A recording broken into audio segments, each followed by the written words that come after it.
Welcome to episode 1 of the Vijay Kailash Show, where we talk about entrepreneurship, investing, and self-improvement to help you achieve better results in both your personal and professional lives.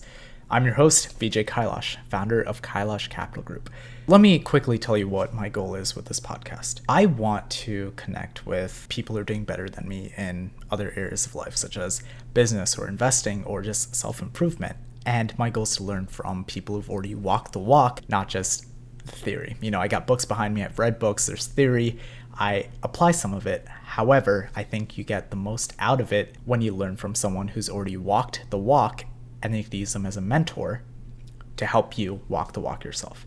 My goal is when I bring on these higher net worth individuals or people who've already succeeded in a certain area of life, I'm able to share that knowledge of what I learned from them with all of you that are watching or listening to this podcast. And I want to sincerely thank you for joining me on this journey. Let me give you a quick background on myself.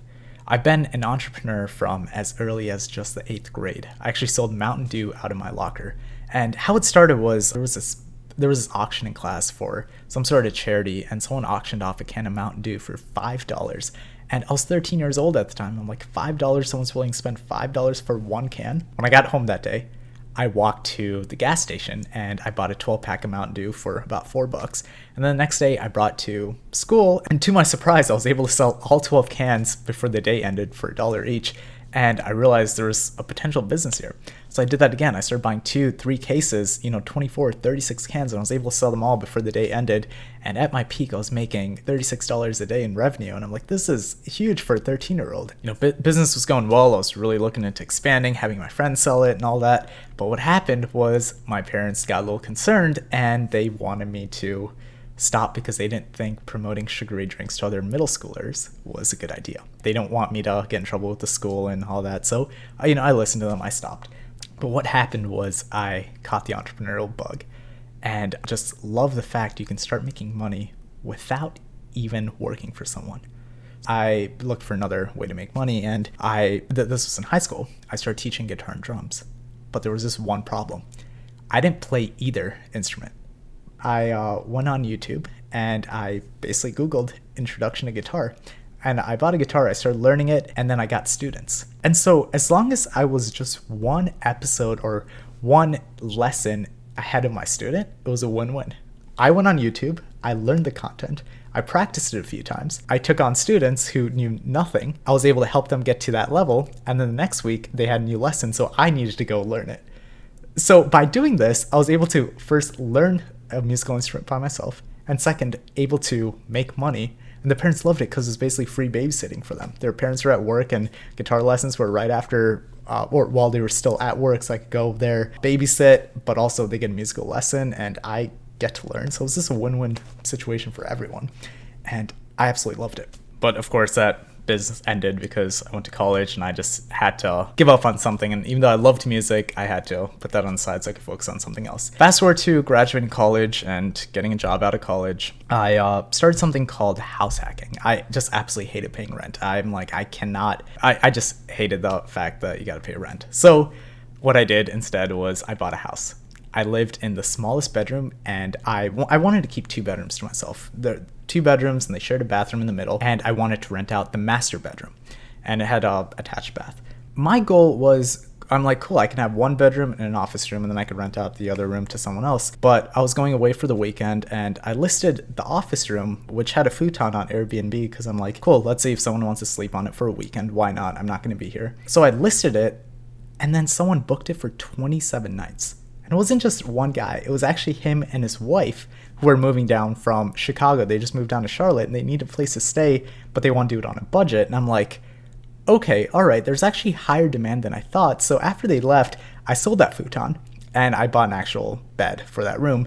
So then I still lived in the smallest room, but I rented out 2 rooms in the house. Now, the amount of money I was generating from that helped me save almost most of my paycheck, which I used to buy my second house at I think I was 24 or 25 at this time, to buy my second house. This house is a 5-bedroom, 3-bath. And again, I'm doing something called house hacking, where I live in the largest room now. I upgraded. I'm like, okay, I live in the smallest room. Now I guess I deserve a little bit of an upgrade. Now I live in the master bedroom, but now I rent out 4 rooms in this current house and 3 at the other house. And so with the amount of money I was able to generate, I was able to save almost 100% of my entire paycheck from my employer.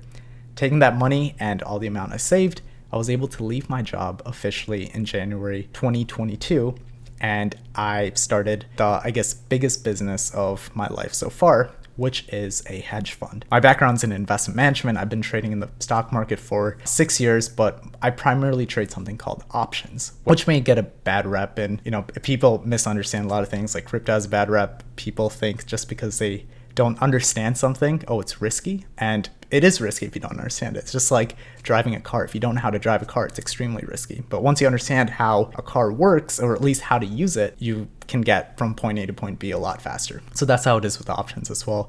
There is a lot of bad information out there. There's a lot of good information out there. And it's kind of your job to kind of pick and choose what's good, what's bad.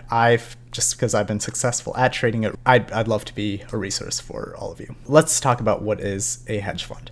A hedge fund is basically just think of it like a pool of money. So investors put in money, and using this money, I can go invest in whatever. But specifically, I go and I trade options. The option strategy, which I use, I actually teach for free on this channel, in this podcast, and also on my website. If you go to vijkailash.com, my first name, last name.com, there's actually a free PDF. You can just go there, take a look at it, and feel free to reach out to me on Instagram or LinkedIn or whatnot, and just ask me any question about options trading or just my entire journey. I'd love to be a resource for you. Again, the goal of this podcast was just give you a quick introduction of who I am, what my passions are, and it's entrepreneurship and investing. And I guess both of that lead to the self-improvement part. And that's why I also want to make a focus on that, because I don't think you can be a successful entrepreneur without a big focus on self-improvement. And I don't think you can be a successful investor without the same type of focus on self-improvement. So again, my focus of this podcast is to bring on other very successful people, learn from the best, and then share what I learned with all of you. Use me as a resource. Thanks so much for watching. Hope you guys have a great day.